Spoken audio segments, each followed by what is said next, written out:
Good evening, ladies and gentlemen, boys and girls. Before I introduce anyone today, I just got one thing I need to do.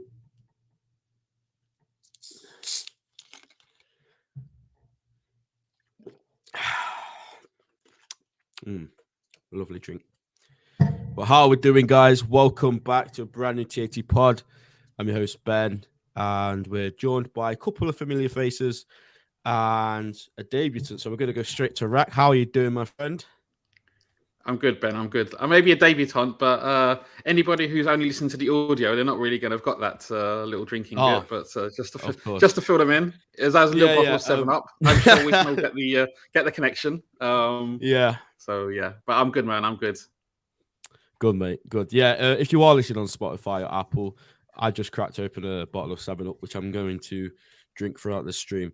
And as Kadir says, yes, I'm pretty sure the 7-Up sales today have gone through the roof. We're joined once again by Ram. How you doing, mate? Been on a few times now. You good? I am absolutely fantastic, man. You know, just to make it clear, I finished all the 7-Up that I bought this morning. And to be fair, the 7-Up in the nearest Tesco Express, I saw only a couple left. So clearly there's a lot of Liverpool fans around my area. So I'm good, man. I can't wait to chop this up. It's going to be a good stream, man. This is going to be the best. And Mo, we've soldiered through so many bad streams, bro. It's been tough. It's been a struggle. It's been the worst. I started doing YouTube stuff in 2021. I mean, I picked the worst season to start. But I think this season's pretty much been at least on par with that. But today, mate, we get to talk about a historic win. So how are you, mate? I've been good, thank you. It's been building up to this. It felt like a game like this was maybe not in the manner, maybe not the opponent we were facing, but a game like this was coming, man. And it's just a sign of gradual improvement. And perhaps the result doesn't reflect entirely the way we played, but it was a good game for us to revel in for sure, man. First of all, Mo, straight to you, mate. This is an apology for you. Mo, I owe you an apology. I was not familiar with your game. I called you out for saying we would get top 4 a few games ago. Look, I don't owe you an apology because I did listen to what you were saying, and I did kind of think, you know what, you might have a point, but you called it, mate. When it looked down and out, you were still here saying that is still a possibility. And look, it's not done. It's a long way from being done. Yeah, for sure. Yeah. There's a big chance now, and when this team has a chance, you'd be silly not to back them. Rack, I'm going to come straight to you first, mate. I know it's hard to do this, but cast your mind back to before the game yesterday, mate, and we see the lineup, and I'm not going to mention names, but inevitably there was a meltdown on the old timeline when a certain star boy is not in the starting lineup, and Henderson and Elliott and Fabinho are, and people don't get their own way again. But how did you feel going into this game, mate? Especially after you saw that lineup? Was you confident, or did you think, I don't know? Or yeah, just tell me what are your feelings, bro. Look, I thought we had the capability of winning. It's not like I thought that we were definitely going to lose and it was a foregone conclusion. But we all know that United going into the game, you know, we're going in on the back of decent form. They won a trophy last week, and despite the fact that we'd won a few games recently, we haven't played. We very, very rarely this season played to the potential that we're capable of, to the levels that we've shown in previous seasons. And I still, to some extent, without wishing to be a party pooper, you know, I still think there was a bit to prove. Like, we know we were the first team in Europe to beat Napoli. We're the first team in Europe to beat City, and Newcastle. We gave United one hell of a humbling yesterday, but you know, we have to show those levels more consistently to solidify top 4. Look,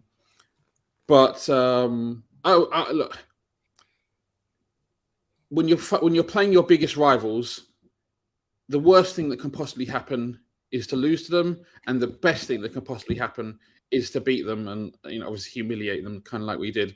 They're your rivals for a reason, and so there was a bit of trepidation, but I thought we were capable of getting something. The team, I would have started Stefan. I think he's been a revelation this season for coming in, and he's looked more and more comfortable in recent weeks. But But as it turned out, we did enough in the first half, and second half we know what happened. So we proved it on the pitch, and it was so sweet. So no complaints at the end of the day. Definitely, mate, 100%. And yeah, I agree with you. I think, to be fair, I think most people were shocked that Stefan wasn't in the starting lineup, and I've always remained with the mindset of like, I'll at least wait until at least half time to judge a lineup. This man's not an idiot. I know some clowns seem to think he is, but that's up to them. But for me, I always at least like to see how it gets on. And I was like, you know what? Let's just see what happens. And we'll get on to the midfield in a bit, but I think they did pretty damn good. Ram, let's come to you, mate. Just going off the back of that, mate. I said in the last podcast leading up to this, and I went on Grizz's channel the night before, and I said, because they asked me how I think it was going to go, and I said to them, if we just have that sort of like first 20, 25 minute spell that we seem to have against Real Madrid, then I think that will set up the game. And obviously, we didn't get the goals in that time, but the first 20 minutes or so, like we just went at them, didn't we? And how important do you think that was to start like that to set the tone for the rest of the game? I think it was 100% important. The last thing we needed was Man United to build any form of confidence, and that first 20 minutes we got them on the ropes. Lisandro Martinez and Rafael Varane were on the ropes, and they were nervous as anything. They looked like Bambi on ice, both of them. Like they couldn't clear the lines properly. They couldn't string a couple of passes. They couldn't deal with Gakpo and Salah. I think Núñez I think the overall game about Núñez was, we'll get to that, but overall, our attack line and Trent when he was bombing down and Robbo when he was bombing down, they caused so much problems for this so-called evolutionized and turned a new corner United team. And that set a precedent. The only thing was missing was a goal.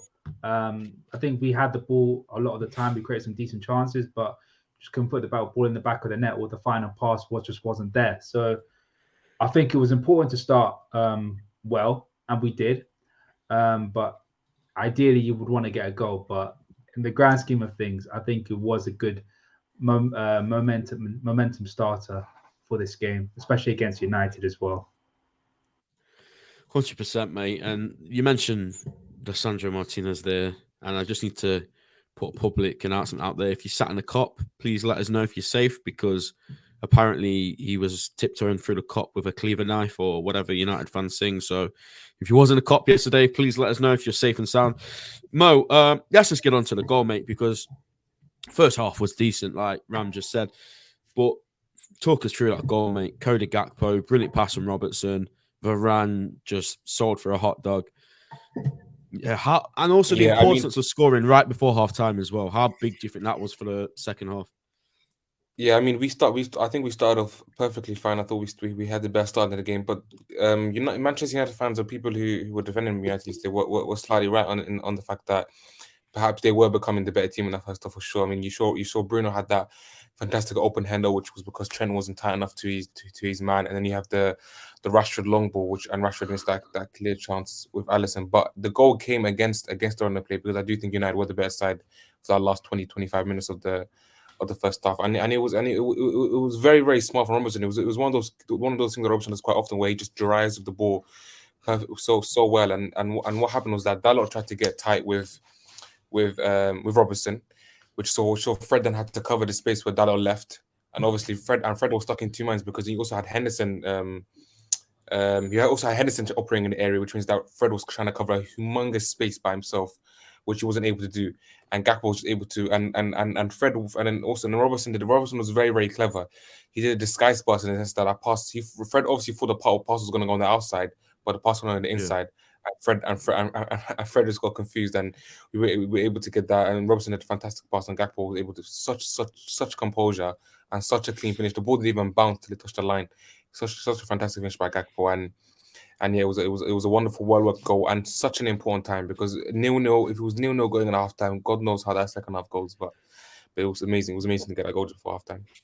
Yeah, you know what, Mo, as well. You're right. You did remind me just then. I'd completely forgotten United had chances. And right, if I think the big chance for me was I think it was the Bruno header. I think if that goes in, and how different could that have been if they scored one of those chances?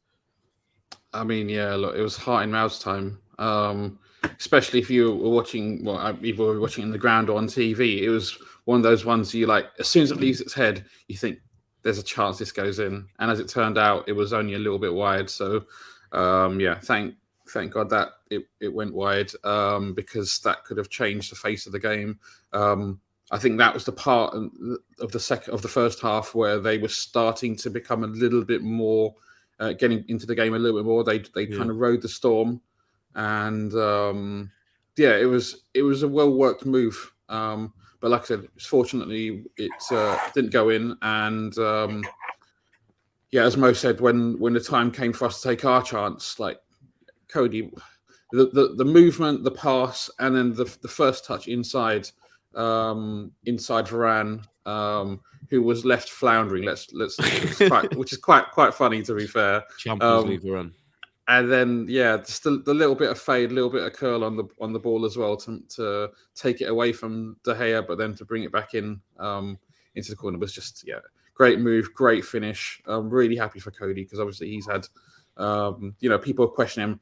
No people less than Man United fans. They're not backwards about coming forwards, and we heard people saying, "Oh yeah, we dodged a bullet" and all this kind of stuff. But from United fans, well, maybe you should maybe dodging those kind of bullets isn't the best idea. But yeah, look, and look, he looks like he's settling in now, and he's different than Bobby, but has some key similarities as well. Really good with playing back to goal. His first touch is good, and he's still young, man. So sky's the limit with Cody. And I had question marks about him at the start because I hadn't seen enough of him, and what I'd seen in the World Cup. Although he'd scored some goals, I wasn't. I needed to see more. Now I'm just very excited. Sorry, I know we kind of started off talking about Man United there, but. No, keep it going, mate. Let's keep it going all night. You're spot on, mate. And Gakpo, I think for me, the importance in him performing in these games is because I think it's pretty clear he is the Bobby replacement, and whether that's a permanent thing, he's going to go up front, or he's sometimes going to play from the left, and then Nunes is going to go up front. We don't know yet, but I think there was a tweet from the Anfield Talk today where it said about. It was from an article saying that Bobby Firmino is like helping him out with the false nine role, which I think is absolutely massive because there's no better person, is there, Ram, to learn from than Bobby Firmino if you're going to play that position. Absolutely. Bobby's been doing his thing for the last, it's now about 7 seasons now. And he's done it so well for us, especially when it was in our best period with Mane, Salah and himself. But look, as we said already, Gakpo deserves a lot of credit this game. I had my reservations about him. I thought he was the kind of player that would come into games, do his thing for about 20 minutes, then jump out. This game was the complete opposite. He was dominant throughout, causing so many problems, getting onto the ball, driving with the ball, passing the ball, the weight of pass to Mohamed Salah, and that sort of like connection between him and Nunes is starting to grow, and it's starting to be a problem for a lot of teams.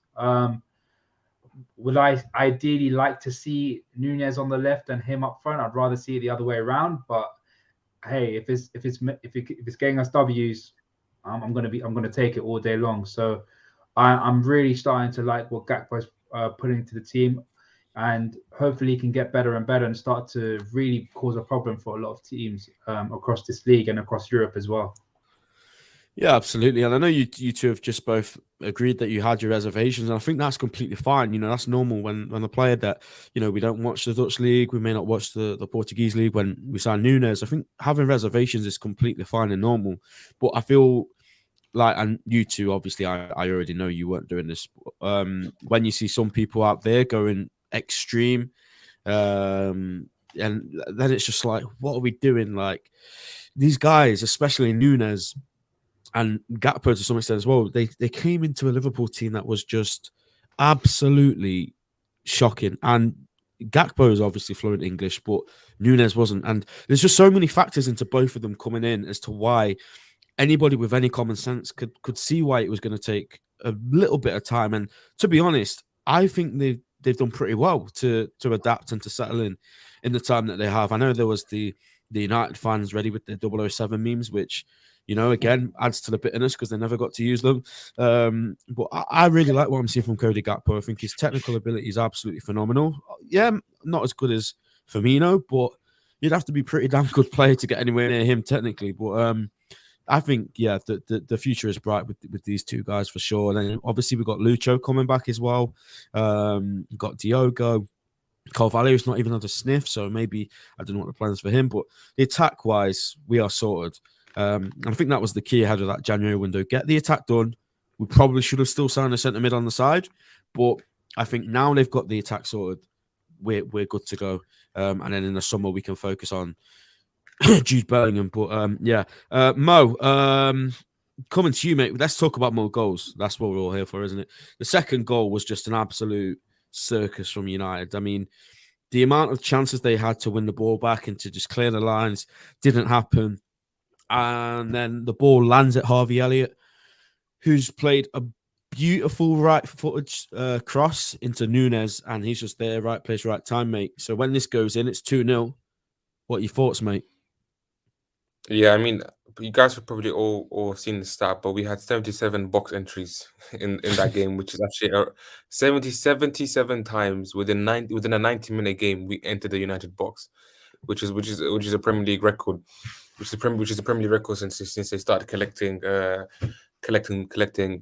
this data. And I know some people on Twitter are talking about our XG being 2 point something, but I mean, it's absolutely ridiculous to use XG on a single game merit when the reality is that we entered their box so many times and were able to create a ridiculous amount of chances through that. It was just that our players perhaps were a bit picky or meticulous with their shot selection. We decided to shoot very less, rather than being a situation that we overperformed or we got lucky. It's the opposite of that. When you look at the other data, yeah, and the goal literally just came from us continue, and it's one of these goals that perhaps remind me of classic Liverpool in the sense that we lose the ball, win it back immediately, and it's the epitome of this club system in the sense that being so aggressive, so super with the counter press, that you're able to win the ball back so high up. And that enables the fullbacks, the midfielders, to be able to be in positions where they can then deliver these lethal passes, deliver these lethal crosses. And both Nunes' first and second goal was similar in the sense that it came from just keeping the ball in these positions, and Nunes was able to pull off a fantastic header off for sure. Yeah, absolutely, mate. And there's nothing. I've been to a few games this season. There's absolutely nothing better than when Nunes scores. I'm telling you that now. If you haven't experienced a Darwin Nunes goal yet, wait until the day you experience it. That crowd, it is something else when that man scores. Let's get through these goals because there's so many to talk about. And there's other talking points that I want to get through. And these goals are going to take up a pretty long time. I'm not going to lie to you. Rax, third goal, mate. My favourite one of the bunch. The butcher got butchered by Mo Salah. Sat him down, sent him running the wrong way.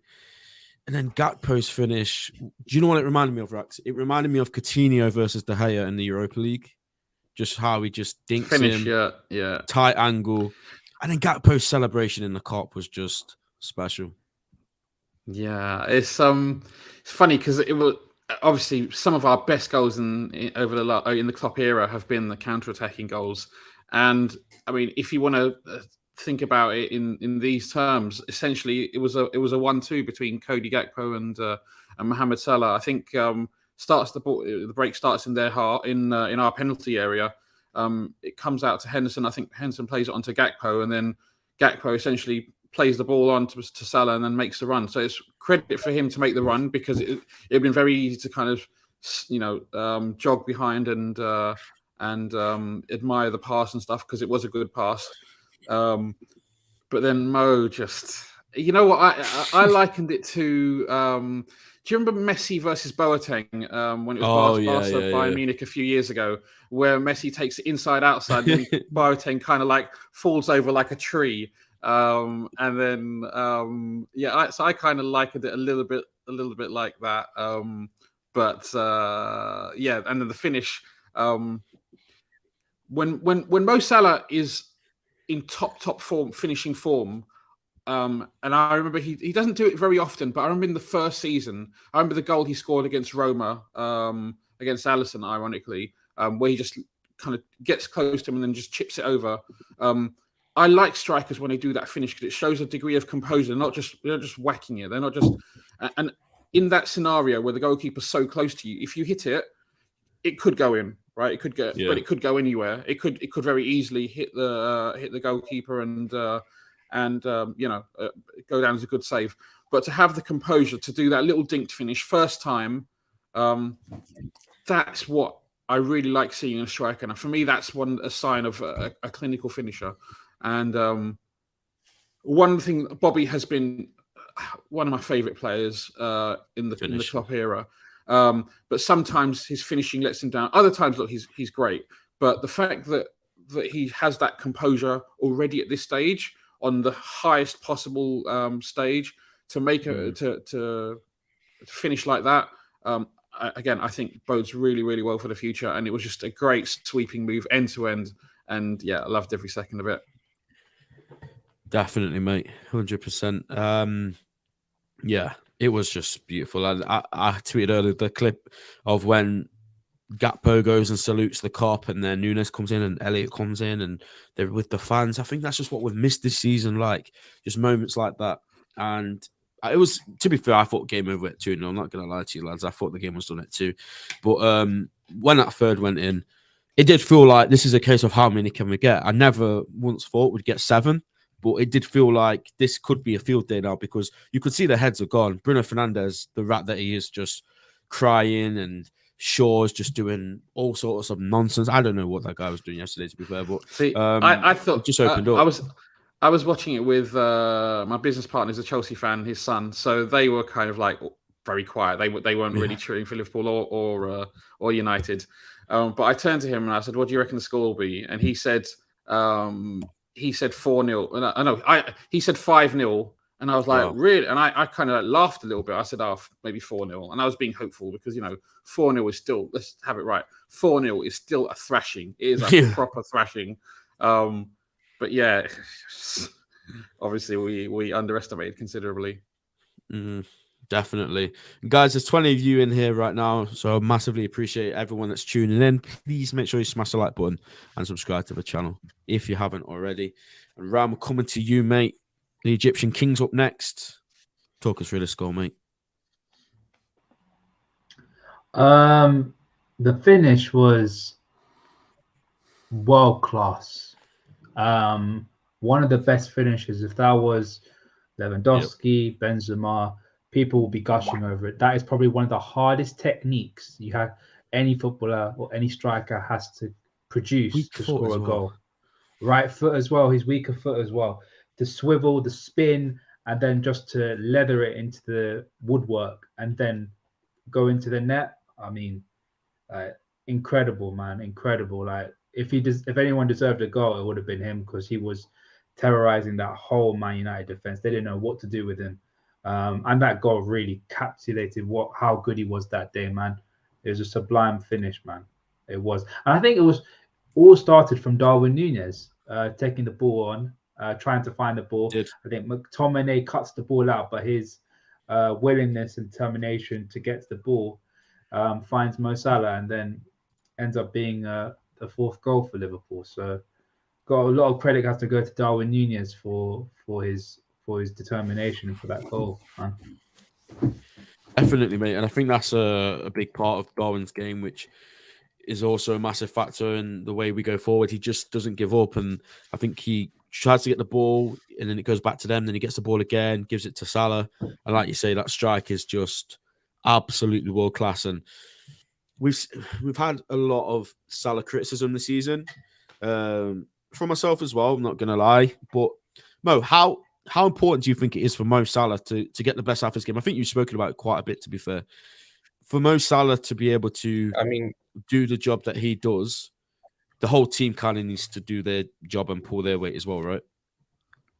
Yeah, I mean, we were speaking about this a few weeks ago when we were on the podcast with Shigz, and Shigz was criticizing criticizing Salah, and I reiterated this the same point that goes towards all players, similar players who are also out of form, like Trent Alexander-Arnold, like Van Dijk, like Konate, and that the way the system works, and this to be fair applies to most players across most top elite teams, most top European teams, is that players can only thrive and perform at a level if the conditions and environment is also, if the conditions and the environment also perfect in terms of like Van Dijk or Konate or Alisson or Robertson or Trent. These players cannot perform at an elite, maybe they can perform well, but at an elite level unless the system is working properly. That's the reality, unfortunately. And Salah is no different towards that. Salah scored 20 goals in the Premier League in 2020-21 season during our lockdown season where we finished fourth, where we finished third. But the system collapsed that year, but he still managed to get 20 goals. So Yeah. no, there's no doubt a player can still perform at a level, but to perform elite in the way that Salah at a different level, it requires the rest of the team to also be performing at that level also. And yesterday we proved that. And I think Gakpo is a humongous reason towards that.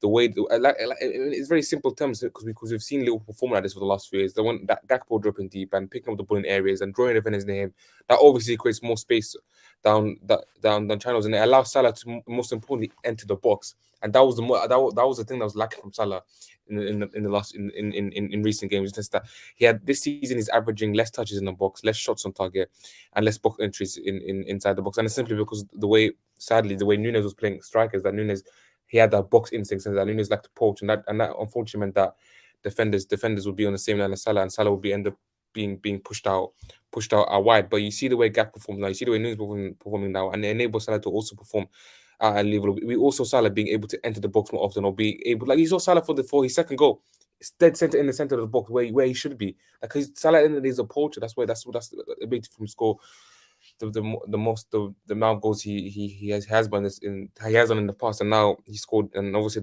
his second goal obviously crowned him as the Premier League top scorer, which is a fantastic achievement. 61 games less than Robbie Fowler.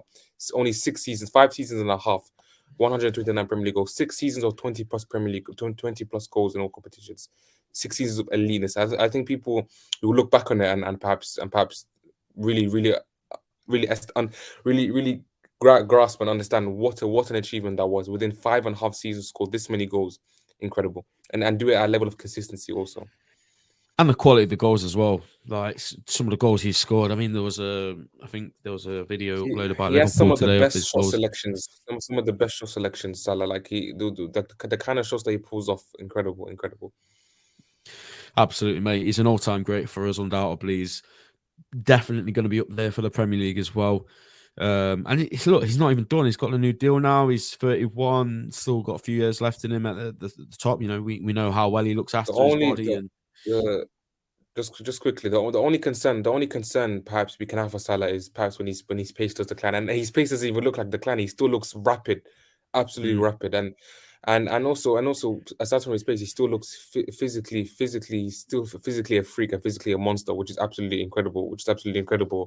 At the age he is, and so if we can rely on him to keep that strength, keep his physical attributes, and also like I said, an amazing passer. Like we saw for the few goals, like the goal against Newcastle, the Gakpo scored, incredible dink by Salah. The goal again yesterday for Gakpo, the third goal, incredible way he done up Martinez and set up the third goal. So he's got that playmaking within him, and he's got all the other attributes that we need for a complete forward. So there's no definitely, mate. Definitely. I'll just quickly talk about the Nunes one. I don't even know what goal was Nunes' second, the header from Henderson's cross. That was the second. That was the header for Henderson. That was the fourth. That was the fourth. So this is goal number 4. Wow. So for me, goal number. I think it was 5. I think Salah scored after Gakpo. Oh, Salah scored the fourth. Yeah, sorry. Okay. Too many goals, lads. Too many goals. But this is it. Too many goals, man.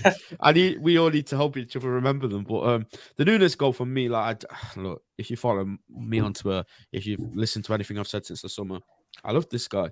And ever since he played against us, really, in the Champions League last season, I just thought this guy's a player. And I said it to my friends when we signed him, and people were saying we need Nkunku or we need more technically gifted players or whatever. I was like, let's just see what happens. Let's see how it works. So for me now, whenever Nunes scores a goal, I get so happy because I just feel like that first couple of months in his Liverpool career was horrible because he obviously got the red card. He's adjusting to the team. He's getting a lot of stick, and rightfully, not rightfully so, but a lot of the times he was missing good chances. There were chances he had where you think, how on earth has he not scored? But I just kept thinking, like, once he settles down, once he's not so rash in front of goal, and we keep giving him these chances, he's cash money, like it's guaranteed to work. And we said it the header on yesterday, the podcast a few weeks ago. If you remember, when we talk about the Yeah. fact that he's generating this much XG already is a good sign. Exactly. It was just a question of whether either he'll get that confidence and then he'll start tucking in the goals, or perhaps he's just not a good finisher. But it looks like the former is just that. For me, it wasn't it was never. Yeah, you're right. It was never a doubt in my mind that he would finish the chances. I mean, he got over 30 goals last season for Benfica, and let's be real, they're not like a crap team. Like, they're a very good standard side. So the two headers were brilliant. Again, we'll talk That's what about we need from Henderson. a striker: box instincts, and that's what, and he's done that. He's done it fantastic. Yeah. Exactly. And the cross from Henderson was brilliant as well. And we'll get on to the midfield a bit later once we've finally got through these goals. And it was just a really good goal, to be fair. And again, absolutely love it when that man scores. What was goal number 6? This was the one where they just start like pinging the ball around, isn't it? Yeah, they tried to clear it and they bounced off everybody and Salah scored the rebound. Yeah, I mean, Rax, I said it at the start, mate. It's a bit of a circus, wasn't it, for them? It was just like, what is going on here?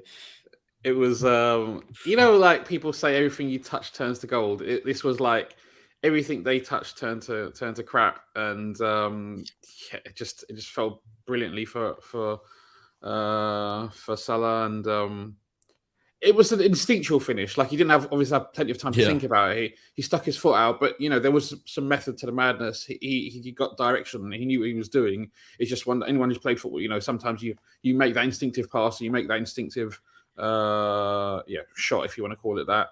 Look,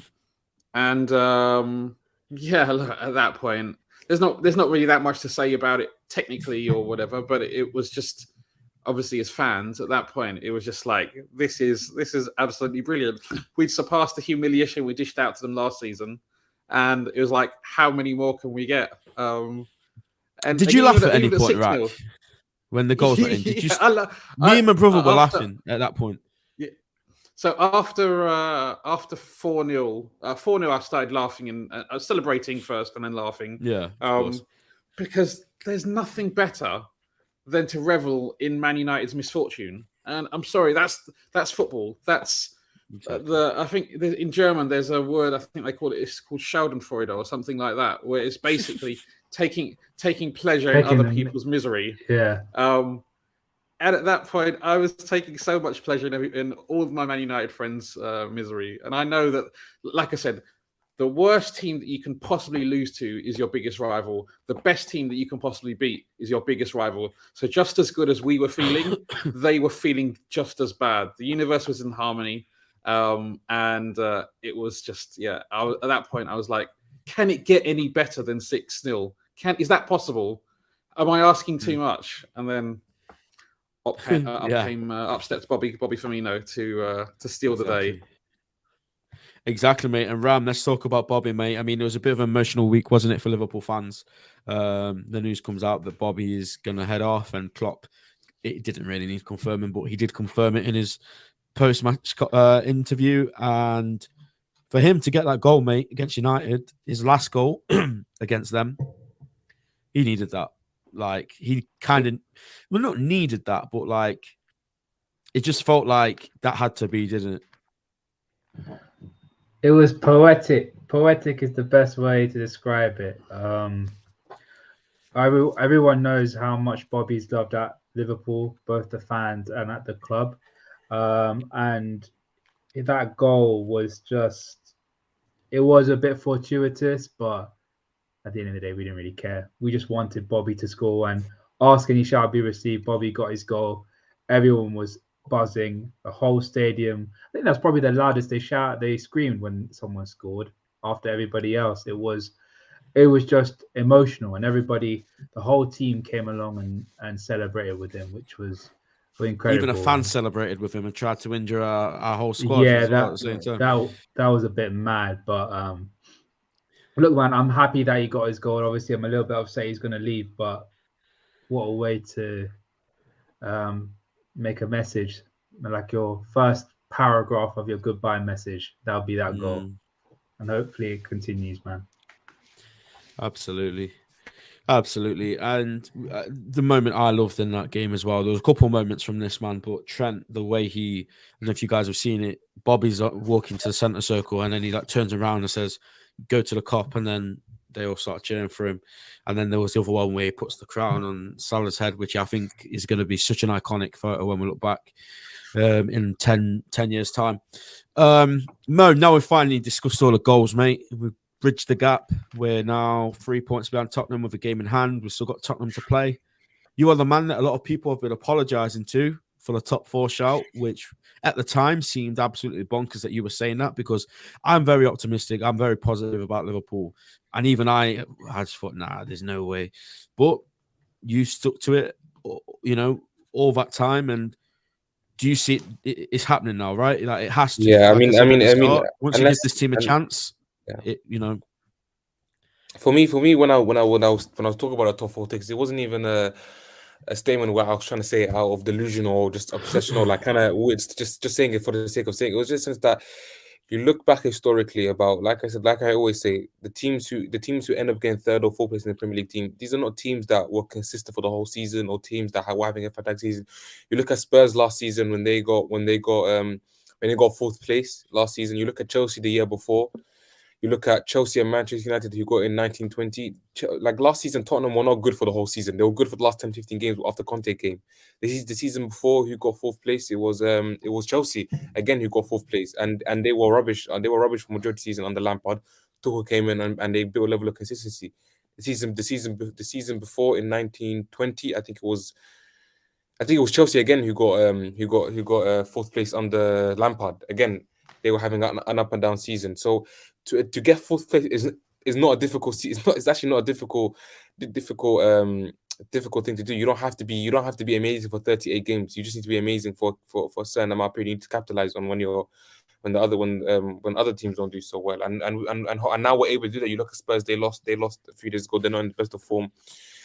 And we're able to capitalize this, and we're able to cut down like I said, the gap to 6 points with 2 games in hand, and we still need to play Spurs also, which puts us in a fantastic position to get top 4. And like I said, if there's any team who can achieve a level of consistency, it's us. We've pulled off so many winning streaks. Whether it's to try to be in a title race with City in 2 seasons, or the year before, or the season before last season, where we went unbeaten for the last 10 games of the season and managed to get 3rd place, let alone 4th place.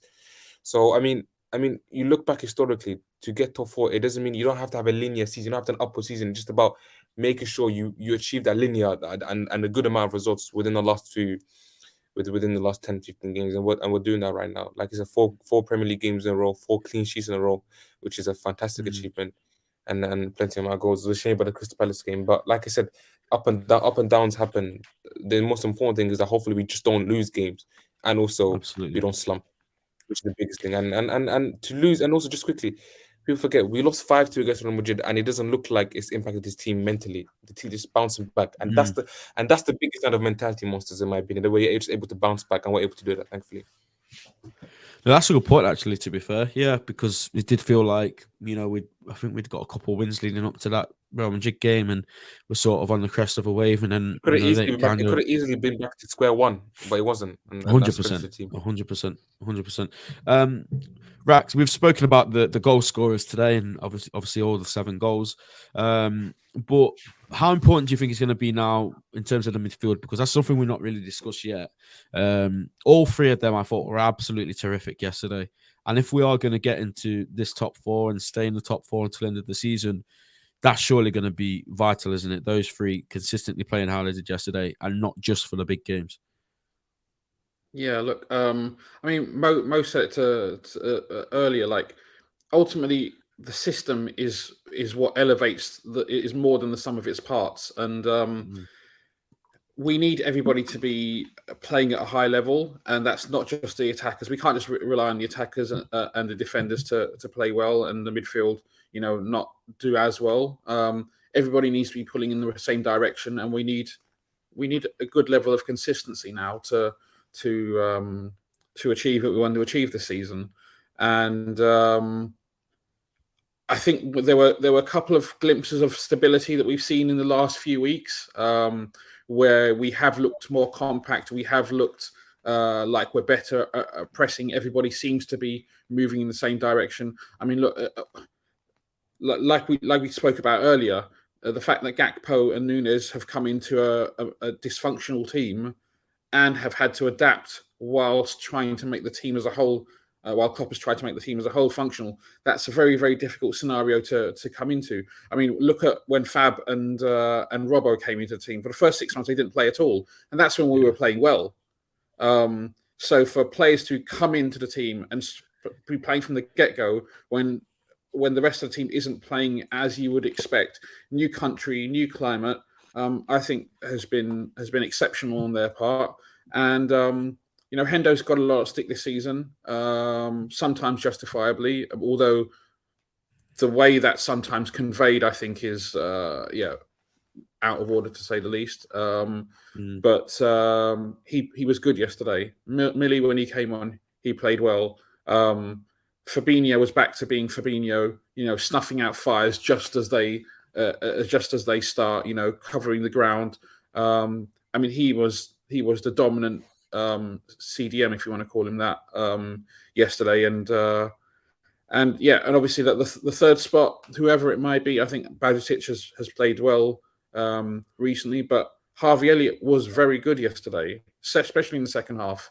And again, Elliott's, it's funny because Elliott, when he came in start of last season, people were very happy and very positive about him, and then since then, the more they've seen him, that opinion has changed. And it's fine that your opinion changes, but he's a young kid, and you need to give him time to find his own feet and see where his skill set takes him. And I think it's way too early to start castigating the kid for and saying he's definitely not a midfielder, because yesterday he was really good. And if we can get our midfield functioning as it can, it doesn't have to function to 100%, because we're not going for the title this season. But as Mo said, if we can get it functioning to a competent degree, we've got very good defense and we've got a very good attack. And if they're all working in unison together, top four is definitely there for the taking. Definitely, mate. And Ram, as Rack says there, he mentions the defence. And yesterday, and not just yesterday, to be fair, since he's been back into the team, I think Ibu Konate has been a breath of fresh air, because obviously Matip's not been great. Gomez has been even worse. So him staying fit as well, that's going to be a big key, isn't it? And then you look at the fullbacks, how they played yesterday, that whole back four as well, similarly to the midfield. If they perform how we know they can, surely we've got to be confident, haven't we, about our chances? Absolutely, man. Absolutely. I think the most important thing about the defense is that Ibu stays fit. I think also we have to mention Virgil, when he's come back, has been a breath of fresh air just as well. He looks not like his old self. I think that's a bit too early to call that, but he just looks a lot more comfortable at the moment. Got his confidence back. And confident. But Konate, when he comes, he's just a perfect partner for Virgil. The fact that I feel as though Virgil has to hold Matip and Gomez's hand. And don't get me wrong, Matip has been so good last season, and at times parts of the early part of the season. But it's just like we can't afford, especially in the situations that we are, to hold anybody's hand. Everyone has to be pulling their own weight. And having Konate there, Konate is the only player out of our centre backs that can actually pull his own weight and doesn't have to rely on Verge to help him out all the time. So I'm really happy that Konate's there. Konate's my guy. And long may he stay fit, man, because not only is he a huge asset to this team, but he's also a very, very talented centre back as well, man. And just touching on the defence there, my favourite moment of the game. Yeah, people were telling me it was offside, but he didn't know it was offside at the time. Alexander-Arnold's tackle on Rashford. And you saw Virgil's reaction to that. You know, this man, I don't know why, but 5 years or 6 years after Rashford, let's be real, did destroy Trent, that game still gets spoken about and people still think Trent is that defender. And look, I'm not going to lie, sometimes Trent does scare me. Sometimes he does give me worries. But he has drastically improved as a defender, and I don't think he gets spoken about anywhere near enough. As soon as he makes a mistake, it's out there. But when he actually has a good game, and he has had good games defensively in our last 4 games or so, you know, no one speaks on it. You look at Luke Shaw yesterday. Look at Luke Shaw yesterday. Luke Shaw was absolutely horrific yesterday. But Awful. nobody will ever go into a narrative. A narrative when Manchester United play a big team, the narrative is never ever going to be, oh, you know, that right winger is definitely going to get the best of Luke Shaw. Luke Shaw is definitely going to be, even though Luke Shaw, I mean, this is not the first time he's been absolutely ran ragged. It happens quite a lot to him, actually. But never, ever would the narrative ever be going into a game, oh, this right winger is going to get the best of it. It's always with Trent, unfortunately. I don't know. It's the kind of thing where I feel like it's just going to stick with him the rest of his career. But yeah, it can only be a game closer to it when the time will eventually come where people just get this narrative becomes just old. But we'll see when it does. But yeah. Exactly this as well. Eunice says, "I'm sure we'll still start for England." There we go. It's just double standards, isn't it? Well, to be fair, it's 1 or 2 bad games from Shaw. He has been better this season. I mean, I get the point. Yeah, nobody's denying that Shaw's improved or etc. But it's just that the same. I guarantee you, the same amount of games where Trent has been run ragged. It's probably the same amount of games Luke Shaw's been run ragged. I don't even think that's a overstep. I don't think that's me exaggerating. I feel like games that Luke Shaw has had yesterday, Trent probably had the same equivalent amount of games also. But we know who the narrative when it comes to bad defending will be. Trent's been. I'm just going to say it right now. I don't know if I've ever seen Trent play as bad as that yesterday. You can tell me maybe that Real Madrid game in lockdown, but maybe again, I don't think he was as bad as Shaw yesterday. I'm not sure from the top of my head. See what I did there? I'm not sure, but look. It just doesn't. When it's Trent, it's cool. It gets clicks. You know, nobody likes our team, and that's the bottom line. But Rex, let's look ahead, mate. We're going to wrap things up in just a few minutes. Bournemouth away is our next game, I believe. 12:30 on a Saturday, man.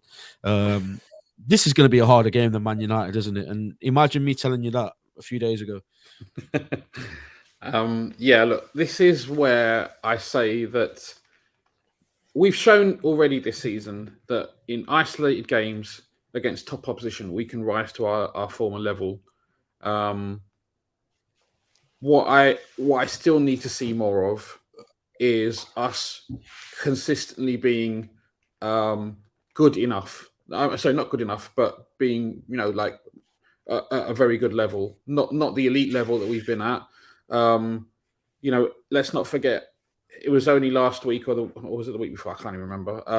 Where we were pretty mediocre against Crystal Palace. And to be fair, Palace has always been a difficult place for us to go. Even when we've won there in the past, we've had difficult games. But you know, I would expect us. Bournemouth aren't a good team, but neither was Nottingham Forest, and neither have been several other teams that we've played and dropped points against. So, sorry, Ram. Apologies to your dad for. I know he's a Forest fan.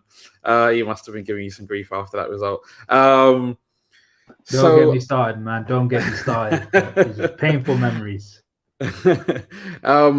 So I just feel like if we've said it before, can this game be the catalyst? Can this game be the platform from which we return to a high level, not the elite level, but just a high enough level that we can get, because that's all we need to do. Like Mo said earlier, we don't need to win the rest of our 12 games to get into the Champions League, but we probably need to win, I don't know, 7 or 8.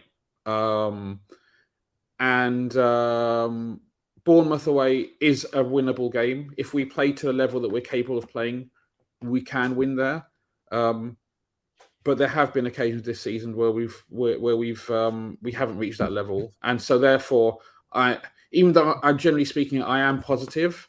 Yeah. Don't we? In general, I consider myself an optimist, but I just feel like we haven't shown consistently enough that we can go to places and get results. Yeah. I think to some extent, it's in a way it's I kind mean, of it's similar to games City, but just- a lower level. The reason why, for example, I don't think City will win the league is because I can't trust them to get a result, and to a lesser extent, or to a greater extent rather, I can't always trust us to get a result. I hope we do, but I need to see a bit more. No, definitely. I think it's a good point to be had. You know, I think it's easy to turn up for those games, and I remember saying this after the Everton game, the 2-0. You know, it's easy to turn up for these games, but you're right. These are the games now where we have to go away 12:30, which is just absolutely minging for all those guys traveling down and the players. And I think I remember Carragher speaking about it before. Like they literally have to eat pasta at like 9 a.m. in the morning when they play at 12:30. And I'm just like, I don't care how much you could say, oh, they get paid all this money, whatever. I don't care. I would not want to do that. And you know, it's just not a nice kickoff time. Let's be real. It can ruin our weekends, and I just hate 12:30s. But Ram, you know, Mo mentioned earlier the mentality monsters phrase, and I'm going to be honest, I've not heard that being used all season long. But now push has come to shove, and it's time to go to the vitality, I believe it is, and just not even obliterate them, just get a win, right? Yeah, it's that's the job that we have to do. All we can do is win all our games, and look, Tottenham are going to drop points no matter what because it's Tottenham. No disrespect to them, but they have it's in the history of the Tottenham to do what they do, and they are known for doing that, which is dropping points and bottling every single situation that falls in their favor. Their club is in a mess, and the manager looks like he's going to be sacked. So at this moment, people are saying we are still favourites, and I completely understand why. We are at a good moment. We have the momentum, and the other teams just look like they're going to drop points. But business as usual. Look, great to beat Man United 7-0, but onto the vitality, man. And then on to Real Madrid, which I have zero hopes of us doing anything. But there's always that 0.1% that we could do something. Absolutely, mate. Absolutely. And coming back to you, Mo, just to wrap things up, what do you want to see from the manager on Saturday lunchtime? Because maybe Stefan comes back in, but do you want to see more of the same, or is there anybody you'd like to see come in, or talk us through it? Yeah, I mean, thankfully because of our performances in the other domestic cups, I mean, it gives us this ability to have these weeks off, and one thing that Klopp's used to is that I don't think he's going to change the lineup too much if there's no reason to do so, and these players are going to get enough reason to do so. So, like you said, perhaps the only change that might be is that maybe Elliot or Henderson drops off for Stefan to come in. But yeah, I mean, we were speaking about earlier. I mean, the match, like it's weird. The United game, the 7-0, incredible, etc. But the match conditions in this game, like you said, the 12:30 kickoff away at Bournemouth on a Saturday, it's the kind of game where it could be an even bigger litmus test than the Manchester United game. So if we can get a result here and not only back up our win, back up our win against Manchester United, what a fantastic message that sends out in terms of our ability to actually go on ahead and achieve top four, because it could be such a Liverpool thing to do, or perhaps a Spurs thing to do, where you get a humongous result like we did against Manchester and then draw or drop points against Bournemouth. We've got to back up the results, and the only way to and if we're able to do that, and not only does that even more validate or affirm this feeling that we will get top four. So hopefully we're able to do that. But like I said, it's going to be such a tough game. You look at the game that Bournemouth gave Arsenal. I mean, they're going to be such a tough side to be at home at 12:30. Their crowd might not be up for it, but those Bournemouth players will definitely be up for it. Especially considering the way the last two games against, they got smoked by Manchester City, and then they get in devastating, heartbreaking fashion. They lose to Arsenal, so there's no doubt their players are going to be up for it. And for us, the only way for us to do it is to play how we used to play against these kind of teams. Just suck the atmosphere out by keeping the ball. If we end up doing what we used to do earlier this season, where we give away the ball or stupid turnovers, or we're not confident enough in our duels, or we don't win our duels, or our counter press is not perfect, or our press is not perfect, or we're sloppy, or players don't have the intensity, or we don't apply ourselves. There's no. I mean, I would not be surprised if Bournemouth go ahead and nick a goal, and they end up doing what Forest did to us, or Leeds did to us, etc. So we've got to start off well. And recently we have been doing that, or to a slightly less extent. So it depends. Like I said, if we start the game off well, we will win the game, no doubt in my mind. Absolutely, mate. And I think you two both have mentioned Tottenham there. And when I was on Grizz's channel the other day, Zabiri said to me, as long as Tottenham are in that top four, we have a chance. That's what he said to me. So let's just go with that for now. Yeah, it's going to be massive. And this game, I think it's important as well. We don't look too far ahead. Can't just take each game as it comes. And like I said just there, it'll be easy for us to say, oh, yeah, let's just keep doing this to teams, scoring all these goals. But all that matters at the end of the day is the 3 points and also the performance as well. Of course, it matters. But the 3 points is obviously the main thing. That's what's going to get us in the top four, grinding out wins, whether they be 1-0s or 2-1s. That's literally all that matters. And Redbird is in the building. How are you doing, mate? I'm in heaven. We got 7. Yeah, listen, this is probably the most I've heard the number 7 be used in a single day ever. But big up to you, mate, for joining. We're actually going to wrap things up now, guys. We like to keep things under an hour, especially when it's a bit later at night, because obviously everyone's got stuff to do tomorrow and that. So big up to everybody that's tuning in tonight. You boys as well for jumping me on this stream. And it's been a really fun one. It's been a good one at last. I think we all deserve a week of just joy because, again, it's been shocking. But thank you for watching, guys. We'll be back after we've hopefully beaten Brentford and get another 3 points to take on the Reds into a top 4 battle. So, yeah, see you next time, guys. Take care.